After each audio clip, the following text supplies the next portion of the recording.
Welcome to the Lekbest channel. It's Andre with you, and I'm happy to present you our new original story. Life on the French Riviera is wonderful and carefree. Many people think so, and it is. After all, breathtaking landscapes, sparkling blue waters, golden beaches and picturesque coastal towns provide a lot of pleasure for wealthy tourists. But not everyone can afford such a life. And even having your own home here, you can experience need and deprivation. A few years ago, Evsenia ended up here completely by accident. Circumstances developed in such a fabulous way that even as she pressed herself against the airplane window and studied the Côte d'Azur with an enthusiastic gaze, she still did not believe that it was true. Recently, Evsenia earned her living as a nurse. After graduating from college several years ago and receiving a degree in mechanical engineering, the girl realized that she was completely unsuitable for this profession. The college was located not far from her home. Some of her classmates went there, and her mother said that it was a good start to adulthood. In addition, the girl herself had absolutely no idea who she saw herself as in the future. All this together influenced her choice of place of study. But after graduating, Evsenia categorically did not want to get a job at a factory or plant. It seemed boring and uninteresting to her. She worked in trade for a while, then tried herself as a nanny for a child from a neighboring family. And then they recommended the girl to their friends. These were very wealthy people who were looking for a housekeeper. Evsenia was distinguished by her honesty, straightforwardness and kindness, as well as cleanliness and neatness, so she fit all the parameters. The girl also liked this family. It consisted of a husband and wife, 2 small children and their grandmother. The girl's responsibilities included helping around the house and looking after the kids. So 2 years flew by unnoticed. Both Evsenia and this family were quite happy with everything. They became very close, almost like family. From time to time, the family would fly away somewhere on vacation, and the girl would get paid leave. But then a misfortune happened. The children's grandmother was hurt. The elderly woman had a bad fall and was now tied to a wheelchair, and Evsenia retrained as a nurse. And so the family got ready for a new trip. This time, they invited the girl along. The elderly woman did not want to stay at home, and she needed help on the trip. That's how Evsenia ended up in France. She was so happy that it took her breath away. The beautiful views were mesmerizing, and the people here seemed extraordinary to her. Although in a wheelchair with an elderly woman, the girl slowly walked along the embankments and smiled at absolutely everyone she met. She simply could not help doing it. 10 days flew by in an instant and gave her a meeting with Leon. He ran into the wheelchair, jumping out from somewhere around the corner. But Evsenia didn't have time to turn it and prevent the collision. No one was hurt. From the outside, it even looked funny. The young man apologized profusely and asked her to join him for a cup of coffee as a token of his forgiveness. He spoke Russian quite well. His invitation seemed completely innocent, and he himself was quite nice and charming. The elderly woman and the girl graciously agreed. That's when the first spark flashed between Evsenia and Leon. He invited her on a date in the evening, then again. Their feeling turned out to be mutual and strong. But the days of travel were ending, and they had to say goodbye. She flew home, and he called and wrote every day. He asked her to come back. After 2 months, Evsenia visited him. She flew in for a week. Then they both finally realized that they could no longer live without each other. And after another 2 months, the girl moved in with her beloved. They modestly signed the marriage certificate and settled in his house. The house was very small. Leon inherited it from his grandparents and it needed a good renovation. but for now it was possible to live in it. The furniture here was also old. Leon said that over time they would put everything in order and create a real paradise here. Lately he had problems with work. The young man worked part-time here and there, and his income was irregular. But they had enough to live on, and love made them turn a blind eye to minor inconveniences. Evsenia got pregnant almost immediately. Her husband, of course, was happy, but he did not particularly demonstrate it. The money that Evsenia managed to save gradually melted away.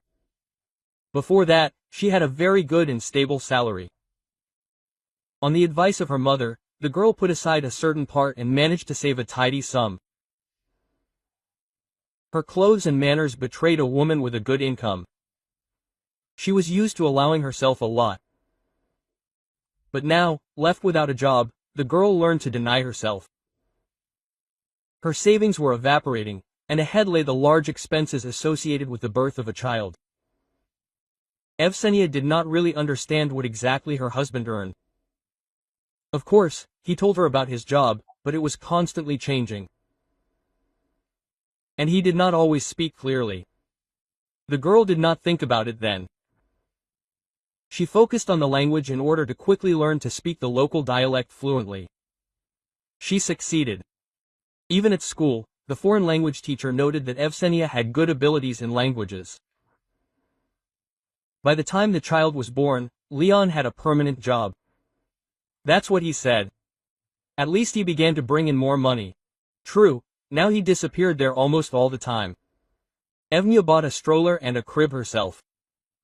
She thought that she would do this together with her husband, but he was always busy.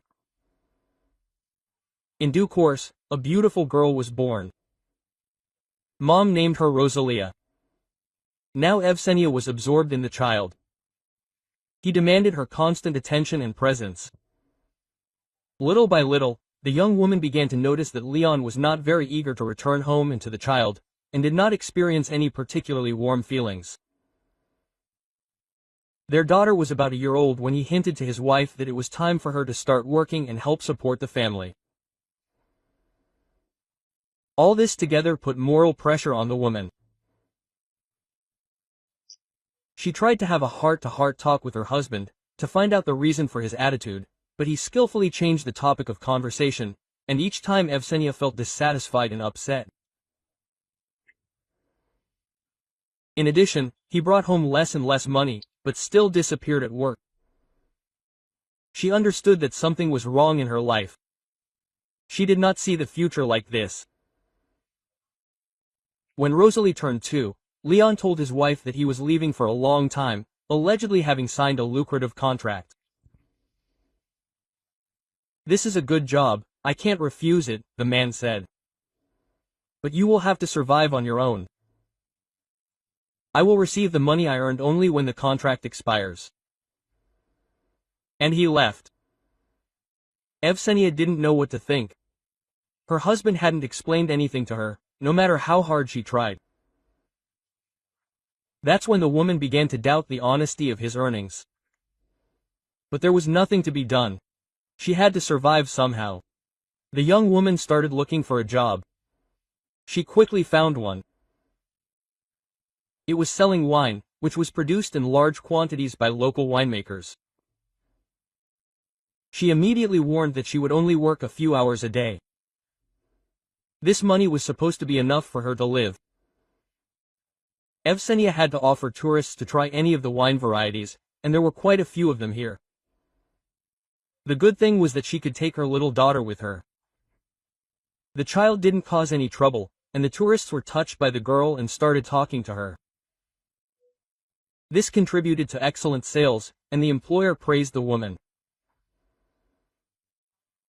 Leon called very rarely, and he didn't always answer his wife's constant calls, citing his constant busyness with work. Soon it seemed to her that they had become complete strangers to each other. Sometimes Evsenia wondered if she should go back home. A year and a half passed. She continued working, and Rosalia grew up and spoke French fluently. With her mother's help, she simultaneously mastered both languages. The young woman got used to living alone and relying only on herself. She no longer considered Leon such a wonderful person as she had previously thought. He appeared out of the blue, without warning, and immediately declared that they should part.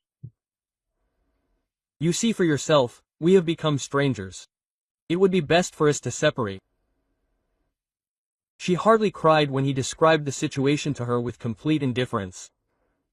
He truly loved her. When they met, Lion thought that he had met his other half. His opinion of Evsenia's high income played an important role. Then he thought that she would always be so well off. But when she was left without work, it turned out that this was not so. She had no income at all. Despite this, his feelings remained strong for some time. After all, Evsenia turned out to be the only woman the man was able to truly love.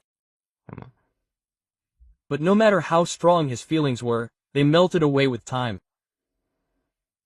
In a word, Leon turned out to be a gigolo. He always lived at the expense of women and spent the last year and a half with another, richer lady, and traveling to nearby countries. Now they have both returned to their homeland, and the men intend to continue enjoying the benefits that come into their hands. His wife and child have become an obstacle on his life's path. When he said goodbye to Lee, he admitted that he would never forget Evsenia. He even felt a little sad when he saw her off at the airport. The young woman and child returned to Russia. It was time to start building a new life. Evsenia's mother did not reproach her daughter with a word. She was even glad that she returned home, although it was very sad to think about her daughter's broken hopes. The grandmother had never seen her granddaughter, and now she wanted to take care of her with all her unspent love. Evsenia herself sadly recalled how her mother tried to protect her from risky actions and asked her to think more than once before taking a decisive step. But what happened, happened. She couldn't return to her previous job. Those people had long ago found a new assistant. Evsenia got a job at a hardware store. She quickly earned an excellent reputation. The management appreciated her, and customers respected her. True, she had to work from early morning until late evening. The woman was very tired and, coming home, looked like a squeezed lemon. Because of the constant feeling of fatigue, she didn't want to do anything. Neither to dress up, nor to take special care of herself. There was no news from Leon, and she didn't expect any and completely erased her ex-husband from her life. And she didn't worry about her daughter, her grandmother took care of her. They walked a lot, did everything together, and little Rosalia tried to teach her grandmother French. From the outside, it looked very funny. 3 years flew by unnoticed. Evsenia got used to the new way of life. She continued to work and did not expect any more wonderful changes. She had an admirer at work. It was a middle-aged man, a regular customer at the store. He showed the young woman signs of attention and invited her to a cafe a couple of times. Evsenia politely declined. But she was very friendly with him. For her, he was just a nice person and nothing more. The woman did not want any kind of relationship. Having been burned once, she was afraid that it could happen again. The man's name was Victor. Several times he saw an elderly woman and a girl coming to Evsenia's work, from which he concluded that they were her daughter. And then he accidentally overheard Evsenia talking to another saleswoman. They were discussing the upcoming May holidays. The administration gave them a few days off. "My husband and I are going to go to the countryside," the second saleswoman said dreamily. "You also wouldn't hurt to change the scenery. You are so sad, you walk around all the time." Quote, "Yes, that would be great," I sighed. "I only have my mother and my Rose, and I can't spend extra money. Besides, my daughter is going to school this year, so I need to save. There are a lot of expenses ahead." And 2 days later, Victor chose the right moment when Evsenia was alone and approached her. He put some papers in front of her. Don't you want to get to know him better? I understand. But that doesn't stop me from giving you a present. Please accept it. It's a 3-day trip ticket. Mountains covered with forests and lakes with the purest water lost in them. Magnificent views. I hope you like it. After these words, the man left the store and disappeared. And Evsenia was left standing with her mouth open. She certainly didn't expect this. She understood that he left so quickly that she wouldn't have time to refuse. Tears of gratitude glistened in her eyes. She was still thinking about how to return the ticket to him, but her mother said that there was nothing to think about. The man gave the gift from the bottom of his heart. Don't refuse, don't offend him. And she went. It was a wonderful journey. Evsenia hadn't felt such a surge of strength, such joy of life for a long time. Nature really amazed with its magnificence and power. Everything seemed beautiful, and the future tempting. She spent 3 days like in a fairy tale, and the next day she was supposed to return. Her mother and daughter were waiting for her at home. They also had a great time. The first days of May were sunny and warm. Rosalia and her grandmother walked a lot, enjoying the good weather, visiting city events and having fun. They found a beautiful backpack in Detski Mir. The girl really liked it. They were already preparing for school in advance. Rosa dreamed of going to first grade as soon as possible. She already read and wrote well, and her excellent knowledge of French made her grandmother proud of her granddaughter. The elderly woman told her friends and neighbors that the girl had a brilliant future, because she already spoke one of the foreign languages. Evsenia was supposed to be back tomorrow, and while the woman and the girl were walking in the park, holiday greetings from the city's leading organizations were being broadcast on large screens. Suddenly, at some point, the broadcast was interrupted, and a local announcer asked for a minute of attention. With a sad face, he said that a terrible tragedy had occurred. A group of tourists from their city, who had gone on such and such a trip, had suffered in the mountains. The bus that the passengers were on had fallen into an abyss. The road in that place had been washed away by the recent rains. Everything was fine, and transport was running freely in those places. But at one point a landslide began, and that bus was the first to find itself on a dangerous section of the road.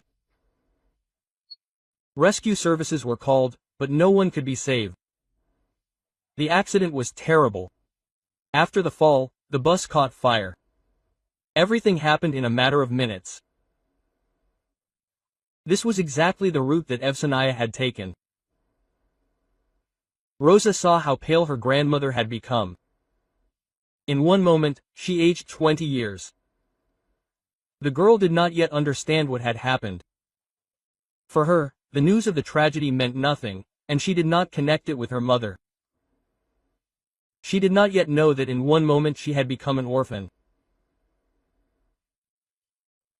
And the elderly woman swayed a little, then clutched her heart and collapsed to the ground. Rosa was very scared, leaned over her grandmother, but there were a lot of people around. They immediately called an ambulance, which took the woman to the hospital. The girl also climbed into the car. The female doctor began to find out her address and ask who would pick her up, because she could not leave the child alone. If there was no one to pick her up, the girl would be temporarily sent to an orphanage. What was that? Rosalia did not know, but she really did not like the word orphanage. She decided to lie for the first time in her life. What difference did it make? Mom would be here today or tomorrow. Nothing terrible would happen from that. Mom would pick me up. She was supposed to come to our park. We were just waiting for her. I'll call her now. The female doctor nodded, reassured by her answer. They were already approaching the hospital, and they had to hurry to save the patient's life. "Just call your mother right away," she shouted to Rosa as they were moving. Of course, she didn't call anyone. She didn't even have a phone. But she did have the keys to the apartment. Lately, her grandmother had been preparing her for adulthood. This meant that Rosalia carried the key in her purse, and when they returned home, she unlocked the lock herself. But while the girl was in no hurry to get home, she decided to become a real adult. She needed to find out where her grandmother had been placed so that she could show everything to her mother tomorrow. Unnoticed, she followed the stretcher. No one paid attention to her. There was fuss and haste around. So Rosalia walked to the department where her grandmother had been brought. She decided not to go any further. There, at the reception desk, stood an aunt with a stern face. The hospital was very large, with wide corridors, spacious halls and several floors. It was possible to go down in the elevator, but her grandmother always warned Rosa not to go in it with strangers. The girl slowly went down the stairs. On one of the flights, she noticed two teenagers. They were sitting on the windowsill and swinging their legs. A woman in a white coat walked by. "What are you doing here?" She sternly addressed the children. "Come on, march to the children's department." The teenagers jumped off the windowsill and headed for the wide doors, above which Rosa easily read the inscription in large letters on the sign. It turns out that they treat children here too. The girl was surprised. For some reason, she thought that only adults could get seriously ill. She became curious, and Rosalia came closer. Through the half-open door, wards and sofas between them were visible. Children of different ages were sitting on them here and there. They were talking, laughing, someone was reading a book. In front of the entrance to the department, in a wide hallway, sat a girl in a wheelchair. She looked about 8 years old. Rosa was very surprised why such a big girl was sitting in a wheelchair. She decided to go up to her. "Hello," she said in a friendly manner. The girl raised her sad eyes to her. She seemed very weak, as if she was holding her head on her shoulders with the last of her strength. Her hands lay limply on the armrests of the chair. "Hello," she answered indifferently. Rosalia felt sorry for the girl. She decided to make her laugh and began telling her all sorts of funny stories about animals that she had read in books with her grandmother. The girl smiled weakly. Interest appeared in her eyes. Then a woman in a white coat approached them and handed the girl a glass of drink. "Here, take it, as you asked," she said affectionately, and then turned to Rosa. "Where are you from, girl?" The woman's tone and manner made it clear that she was a doctor or a nurse. "My grandmother is being treated here." "I see. And who did you come with?" Rosa quickly got her bearings and, without batting an eyelid, lied to her mother. The woman decided that the girl did not want to sit by her grandmother's bedside, and her mother let her walk around the hospital for now. She was about to take the wheelchair with the sick girl away, but she asked, "Can we talk a little more?" "Okay," the woman agreed. "If you are interested, of course, sit a little longer."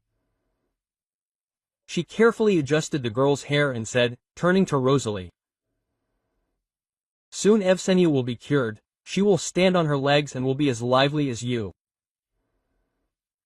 "Is your name Evsenia?" Rosa's eyes widened. "Just like my mother." They talked a little more. The female doctor stepped aside and looked through some papers. The girls were having fun together, and Evsenia asked Rosa to come see her tomorrow if she came to visit her grandmother again. Having gotten home on her own, Rosa fed herself some sandwiches, watched a cartoon and went to bed. She was a little scared, because she had never spent the night at home alone. But her mother was supposed to come tomorrow, and the girl decided that she would bravely endure the temporary difficulties. Mom did not come tomorrow. She did not come the next day either. Every day Rosa went to the hospital along the already memorized route. There she talked with Evsenia for a long time, but she could not see her grandmother. The girl did not know which door to look for her behind. And she did not worry her mother very much. Apparently, this is how it should be. Only she was very scared to spend the night alone. And she also ate almost all the food from the refrigerator, and she had no money at all. 5 days passed. Rosa trudged to the hospital and thought that today she would definitely try to find her grandmother. There were always a lot of people in the hospital. They walked back and forth, talking loudly as they walked, discussing something heatedly. No one paid attention to the little girl. As she was going up to the floor she needed, she decided to look in on her new friend. Evgenia was sitting in the hall as usual. Next to her were a man and a woman. The girl had seen them more than once, from which she concluded that they were her mom and dad. The man looked very respectable, and the woman seemed like a real beauty, as if she had stepped off the TV screen broadcasting an advertisement for fashionable clothes. That day, Evsenia was very weak. This was visible even from a distance. Rosa did not approach her, because the man was holding her hand and saying something to her, tenderly looking into her eyes. The girl thought that she would not disturb them. She went up to the floor she needed, hung around in front of the door in the department, but did not dare to go in. Upset by her own cowardice, she slowly went downstairs. On the floor where the children's department was located, Rosalia saw the roses again. Now only the man remained with her. The woman had disappeared somewhere. And again, Rosalia did not approach them. This made her even more upset and she wandered out into the street. The girl was in no hurry to leave. She had absolutely nothing to do. She tried to hang around the hospital, spinning circles. Once again, turning the corner, Rosalia saw an interesting picture. A woman was getting out of a parked car. It was the same one who had recently been sitting next to Evsenia. She smiled at someone who remained in the car. In her hands was a gorgeous bouquet of scarlet roses. For some reason, Rosalia thought that she should not show herself to the woman. She hid around the corner and watched. Then the car started moving and began to pick up speed. The woman looked back a couple of times, then buried her nose in the bouquet and blissfully closed her eyes. She moved slowly towards the hospital doors, but before entering, she unexpectedly dropped the bouquet of flowers on the tavornaya located near the entrance. Rosa had not expected such a turn of events. Why throw away such a beautiful and fresh bouquet? The woman disappeared inside, and the girl approached the Kurna and took out the flowers. She decided that if this woman did not need the bouquet, she would take it to her grandmother. Then she would definitely get better and they would let her go home. From such thoughts and moods, the girl rose, and she ran to the floor she needed. To her horror, at the entrance to the department, an angry man grabbed her by the arm and, leaning towards her, said menacingly, "This is not the first time I've seen you here. Why are you running here? Your place is in the children's department, so I don't see you here again." Quote. Rosa was very scared. This man decided that she was also in the hospital. What if he locked her here or sent her to an orphanage? She ran downstairs, and the man muttered after her. Toto also stole flowers from someone. Rosa returned home with the bouquet. She was very sad, because she had such a wonderful plan. In the evening, it began to rain heavily. Looking out the window at the falling drops, the girl wanted to cry. In the morning, the rain did not stop, but began to rain even harder. All day, Rosalia hung around the house. She did not want to do anything. She thought about her grandmother and where her mother had gone. At some point, she sat down at the table where put down a vase of roses. She began to examine the flowers, carefully sorting through their velvet petals. Suddenly, her fingers felt something wrong. Deep inside the bouquet was a folded sheet of paper. Apparently, it was stuck between the stems, because it was completely invisible. Rosa pulled out the sheet of paper, wanted to unfold it, but did not dare, because the note was clearly not intended for her. She even thought that she should return it to that woman, Evsenia's mother. But it was raining heavily, and she did not want to go outside. The note lay on the table all day, and Rosalie surrounded her.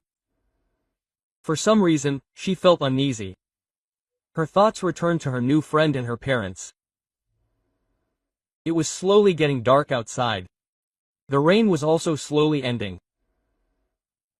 The tension that had gripped the girl was growing.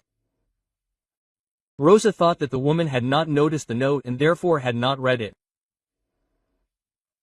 What if there was something very important there, something that would help cure Evsenia? She couldn't resist, grabbed the note, unfolded it and opened her eyes wide in surprise. The text was written in French, but it wasn't hard for her to read it. My love, just a little bit and we'll be together. The last drip and goodbye, Evsenia. It wasn't entirely clear about love and the drip, but Evsenia's words of goodbye seemed ominous and Rosa categorically didn't like them. Without thinking, she quickly put on her jacket, grabbed her grandmother's umbrella and ran to the hospital. She was clutching a crumpled note in her hand. At that time, a shift change was taking place on the floor the girl needed. There was no one at the entrance to the department, but even that wouldn't stop her now. The closer Rosalia got to the hospital, the more determined she became. She burst into the department, flushed and out of breath. A boy in glasses was sitting in the corridor, leafing through a book. Evsenia, that's where Rosa was able to exhale. The boy pointed to the room she needed. All the children knew where this girl was. She had a separate room and an unusual name. Rose quietly ran there and, without knocking, pulled the door handle towards herself. The man and woman sitting by the patient's bed turned their heads towards her as if on command. Rose's gaze clearly noted details. The pale girl was lying with her eyes closed. A thin snake of an IV was reaching towards her hand. Despair in the man's gaze. The woman's beautiful eyebrows were furrowed and drawn together. Here's a note. Was it in your bouquet? Quote. The girl handed the note to the woman. She was embarrassed for a second and hesitated. Then she shrugged her shoulders in bewilderment and wanted to snatch the note from the girl's hands, but the man got ahead of her. What is this? Where is it from? What bouquet? Quote. He said in a hoarse voice and unfolded the paper. It's in French. What is written here? Quote. Rosalie carefully took the paper from his fingers and read out what was written. There was a heavy pause, and then the man's gaze blazed with such fire that the girl recoiled, and the woman's beautiful face was distorted by a terrible grimace. The girl named Evsenia was a long-awaited child in the family. Her father, a successful entrepreneur and businessman Boris Andreevich, loved his wife more than life itself. They lived in a happy marriage for many years, protecting and cherishing each other. But God did not give them a child. They had already resigned themselves to this thought and did not count on anything. That's when the miracle happened. In her 50s, his wife suddenly became pregnant. It was such happiness for both of them that it was impossible to wish for more. They eagerly awaited the birth of their first child. The man carried his wife in his arms, literally and figuratively. But when the moment of birth came, something terrible happened. Boris Andreevich's wife suddenly began bleeding. Everything happened so quickly that nothing could be changed. The girl was born healthy, but the woman could not be saved. This was an unbearable blow for her husband. The happiness of having a child overshadowed the pain that was tearing his heart apart. That was when it started to hurt. Since then, the man was constantly checked by a cardiologist and underwent the necessary supportive therapy sessions. He named his daughter the name his wife came up with. It seemed strange and not at all like what girls are usually called. But Boris Andreevich wanted to fulfill the last will of his beloved woman.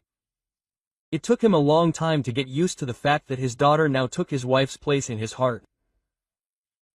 He learned to love the girl and not blame her or himself for such a sad outcome. Gradually, he realized how dear the girl was to him.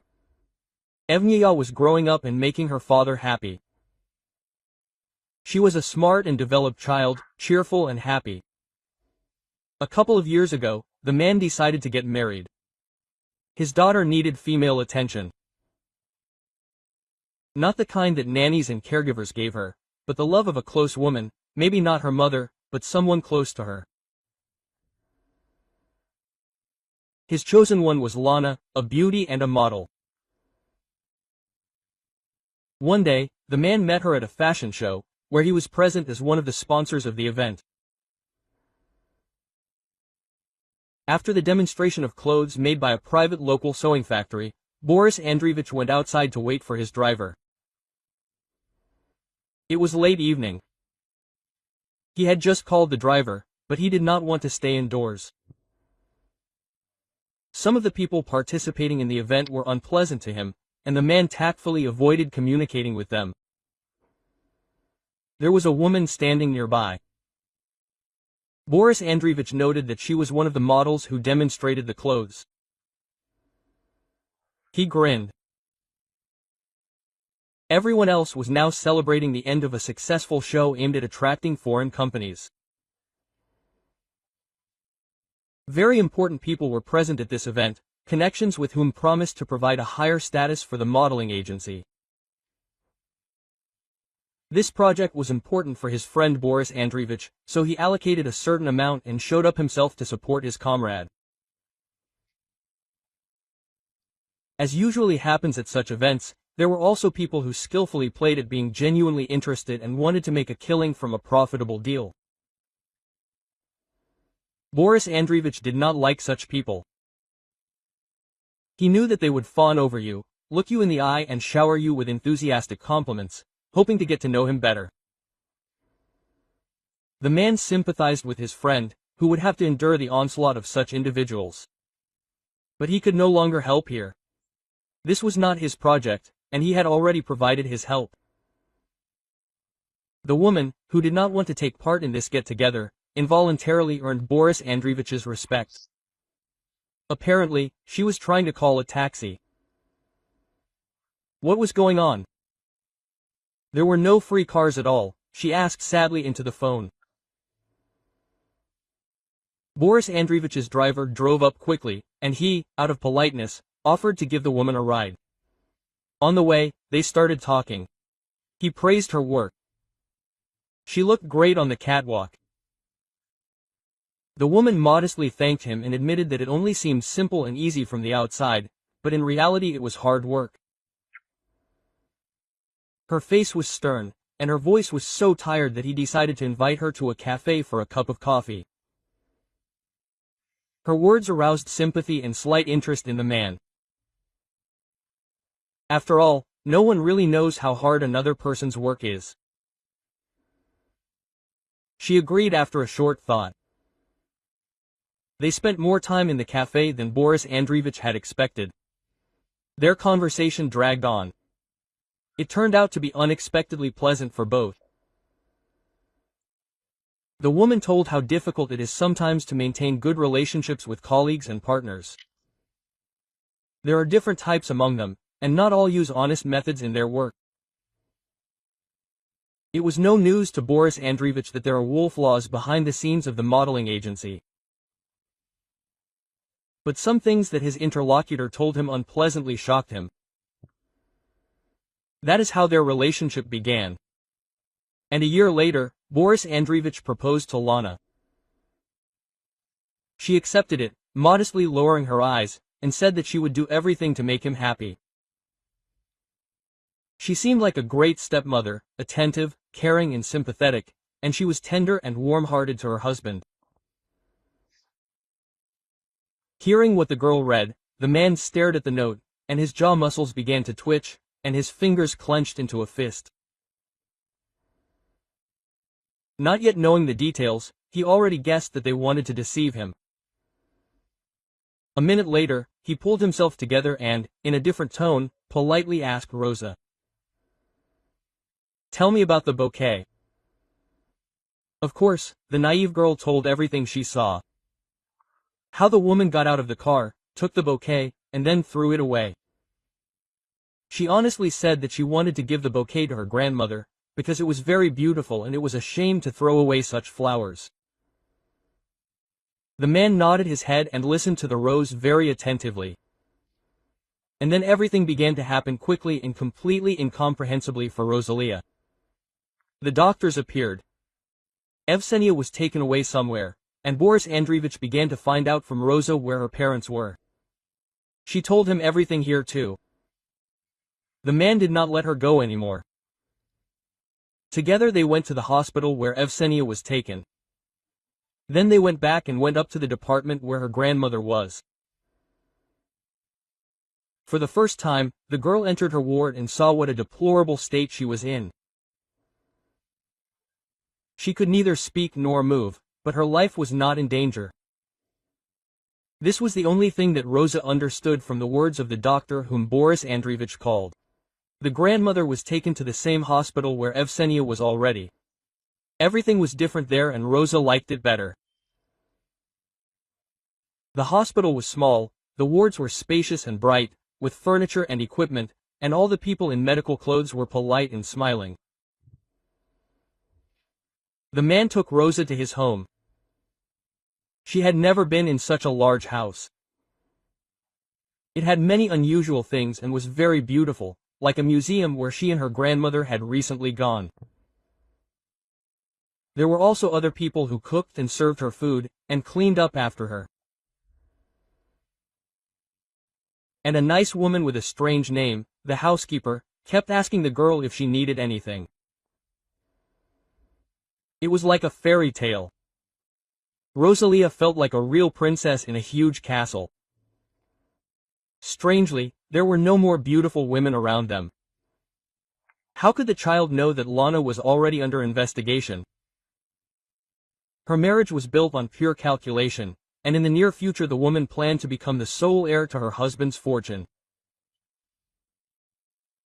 To do this, she just needed to get rid of the girl, and her father, who already suffered from a bad heart, simply would not be able to survive another loss. Lana knew where to find a substance that would gradually poison the child's body.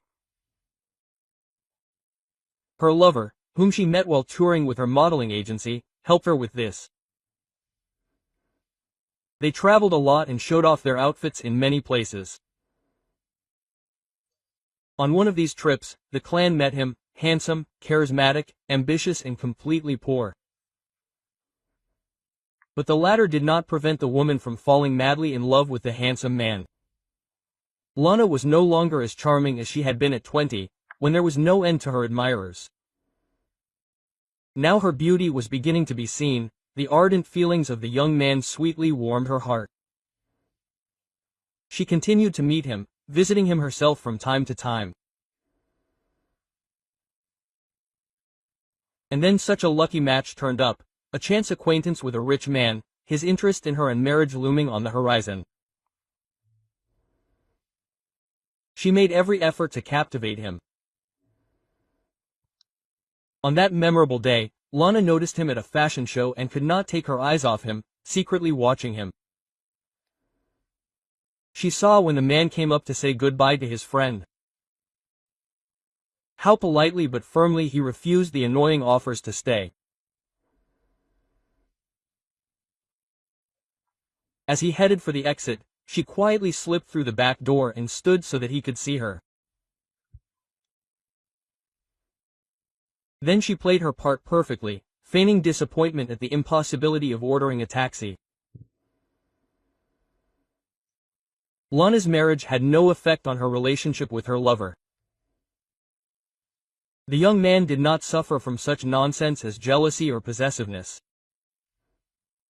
He knew that this step was necessary for his future. He did not think about Lana at all. He was only concerned about his own financial situation. And he understood perfectly well that a woman in love with him would do everything for him. He supplied Lana with a dangerous drug and patiently waited for the huge amount of money to come to him on its own. And Lana began her game.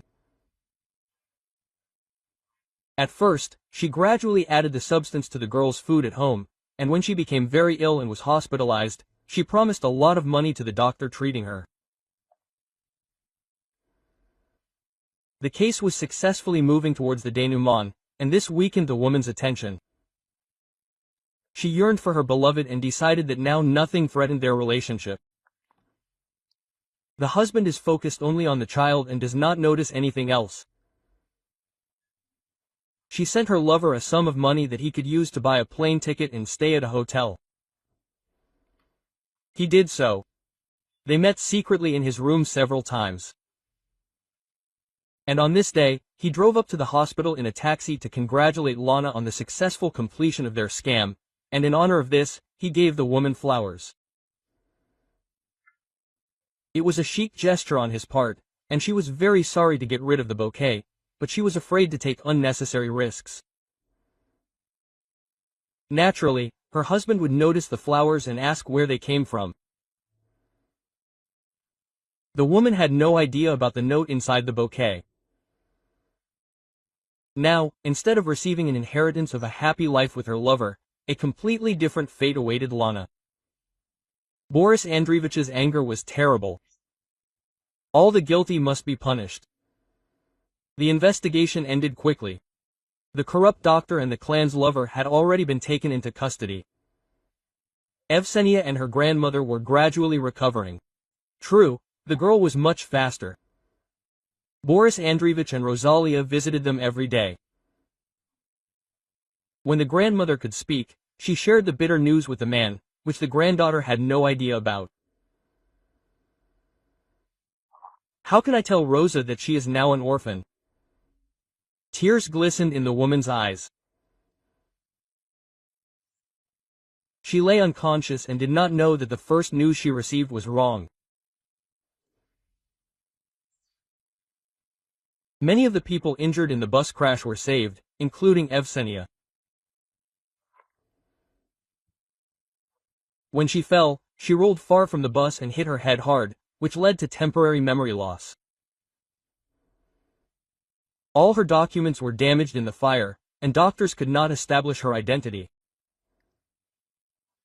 And since she went on the trip alone, none of the passengers could tell anything about the woman either. Victor found her. When the man learned about Bavaria, he was ready to tear his hair out. He liked this woman very much.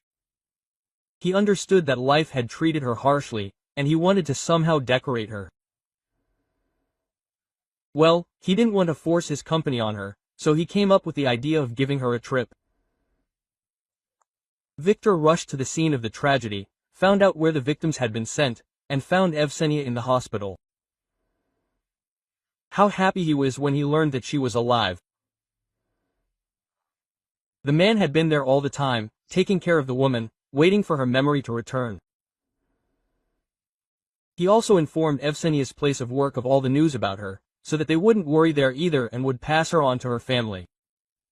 After all, he didn't know the woman's last name or her address.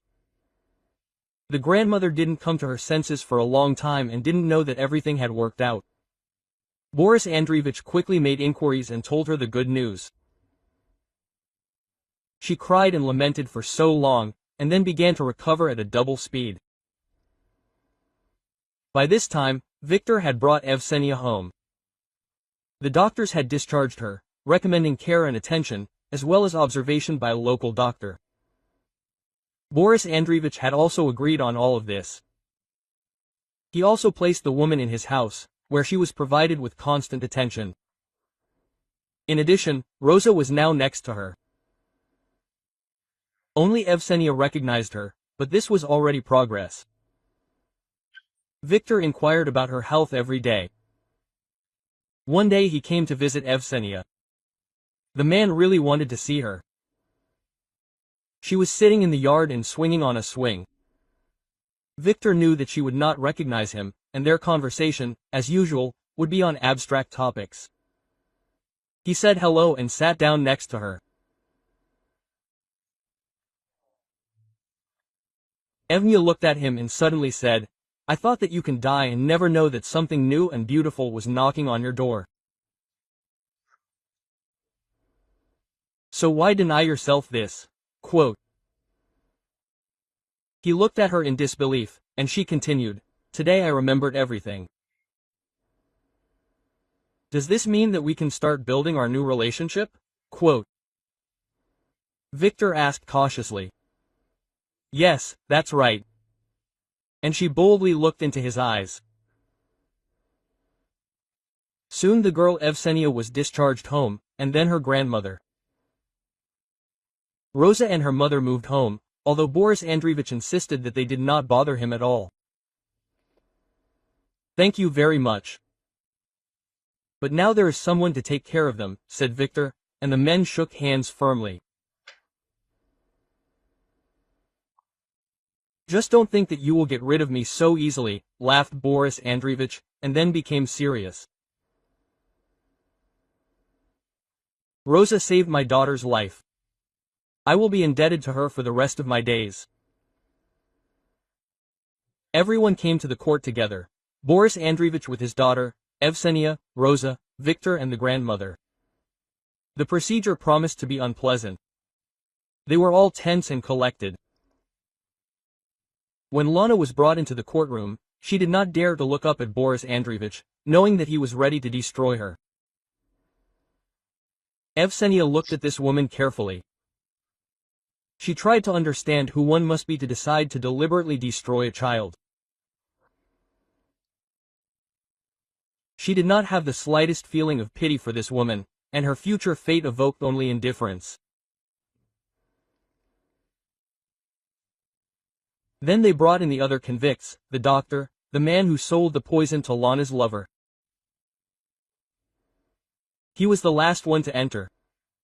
Evsenia didn't look at this man. She kept looking at Lana. But then she looked away and was stunned. In front of her was Leon, still handsome and fit.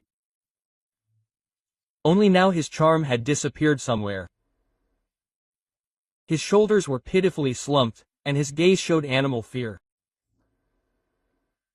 He looked into the hall and saw Evsenia. His eyes widened. He froze with his mouth open. 1 second. Evsenia paused, as if asking herself if she felt anything for this man. No, the answer came immediately. Evsenia straightened her back, proudly raised her head and calmly looked at the judge entering the hall. "Andrei was with you. Thank you for choosing me. We have been writing stories for you for 4 years now. We will be glad to see you return to Lekbes for new emotions. All the best."